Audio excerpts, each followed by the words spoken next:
चलो तो अपन लोगों ने पिछली क्लास में बेटा बात करी थी बोर्स एटॉमिक मॉडल के कुछ पॉस्टुलेट्स थे, उसको अपन ने डिस्कस किया था। आज हम लोग कैलकुलेट करेंगे यहाँ पर रेडियस ऑफ बोर ऑर्बिट। इसका मतलब क्या है, इलेक्ट्रॉन जिस ऑर्बिट में रिवॉल्व कर रहा है उस ऑर्बिट का रेडियस कितना है। ठीक लेट सपोज करो आपके पास एक ही एटम है, ठीक है।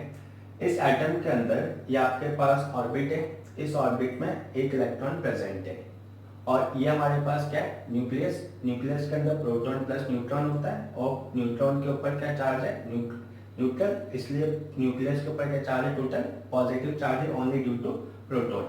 अब देखो, अब ये जो इलेक्ट्रॉन है वो क्या कर रहा है, कंटिन्यूअस अपने एक फिक्स ऑर्बिट में रिवॉल्व कर रहा है ना। तो अगर कोई भी चीज या कोई भी पार्टिकल अपने फिक्स सर्कुलर पाथ में रिवॉल्व करता है, ठीक है, तो उसके पीछे रीजन क्या होता है।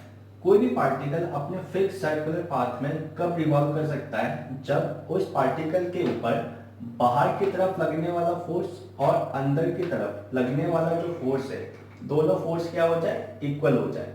तब जाकर ये पार्टिकल अपने फिक्स ऑर्बिट में क्या कर सकता है, रिवॉल्व कर सकता है। अगर मान लो बाहर का फोर्स ज्यादा हो गया तो ये पार्टिकल बाहर की तरफ चला जाएगा। अगर अंदर का फोर्स ज्यादा हो गया तो पार्टिकल क्या होगा, अंदर की तरफ गिर जाएगा। ठीक है, तो अगर पार्टिकल फिक्स ऑर्बिट में रिवॉल्व कब करेगा, जब बाहर की तरफ लगने वाला फोर्स और अंदर की तरफ लगने वाला फोर्स, दोनों फोर्स क्या होने चाहिए, इक्वल होने चाहिए।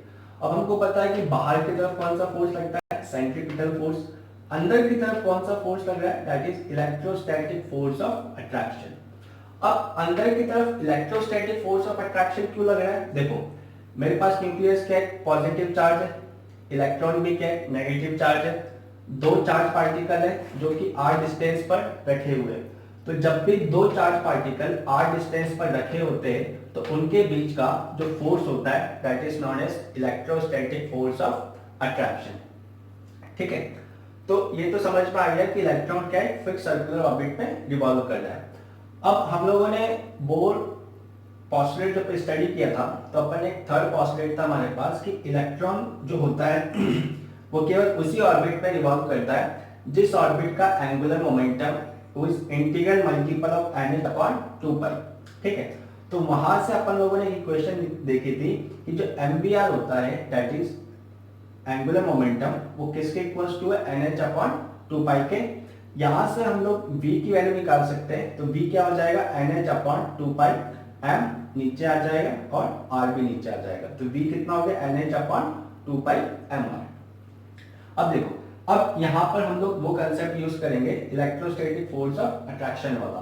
तो इलेक्ट्रॉन सर्कुलर ऑर्बिट में कब रिवॉल्व करेगा, जब इलेक्ट्रोस्टैटिक फोर्स ऑफ अट्रैक्शन और सेंट्रीपिटल फोर्स, दोनों फोर्स क्या हो जाने चाहिए, इक्वल्स हो जाने चाहिए। अब हमको पता है कि सेंट्रीपिटल फोर्स कितना होता है, mv स्क्वायर अपॉन r, और इलेक्ट्रोस्टैटिक फोर्स का जो फॉर्मूला होता है it is k q1 q2 upon r square, जहां पर k क्या है, कांस्टेंट, इस k की वैल्यू होती है 1/4π एप्सिलॉन नॉट। देखो Q1 और Q2 और Q2 क्या हमारे पास, ये चार्ज है, तो उसको हमने क्या अज्यूम कर लिया, E अज्यूम कर लिया। ठीक है, अब यहां से हम लोग देखते हैं कि ये जो इक्वेशन थी, इक्वेशन नंबर 2, इस इक्वेशन नंबर 2 में क्या किया हमने, इक्वेशन नंबर 1 से जो हमने वेलोसिटी कैलकुलेट करी थी उस वेलोसिटी को हमने इस इक्वेशन नंबर 2 में यहाँ पर v की जगह सब्स्टिट्यूट कर दिया। तो जब हम v की जगह इसको सब्स्टिट्यूट करेंगे तो हमारे पास इक्वेशन क्या आएगी, it is k z e square, q1 q2 हमारे पास e था, k z e square upon r square, this is m, और इनटू v की वैल्यू क्या थी हमारे पास।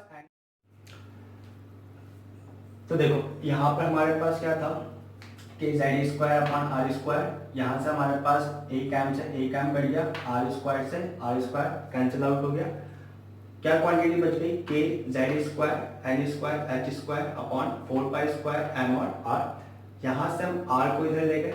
ठीक है, अब आप इस इक्वेशन के अंदर देखोगे कि हमारे पास क्या क्या चीज कांस्टेंट है। तो एक तो h कांस्टेंट है, k हमारे पास कांस्टेंट है, e इलेक्ट्रॉन का चार्ज 1.6 10 की पावर -19 कूलम ये भी कांस्टेंट है, 4π कांस्टेंट है, और मास ऑफ इलेक्ट्रॉन ये भी क्या है, कांस्टेंट है, which is 9.1 into 10 to the power -31 kg। तो ये सारी कांस्टेंट वैल्यूज है। वेरिएबल क्या है, n स्क्वायर अपॉन z। तो इन सारी कांस्टेंट्स वैल्यूज को रख के जब हम लोग सॉल्व करते हैं तो हमारे पास आंसर आता है 0.529 into N square upon Z और इसकी जो यूनिट होती है दैट इज एंगस्ट्रॉम। तो ये हमको फॉर्मूला है जिसको कि हमें याद रखना है रेडियस का।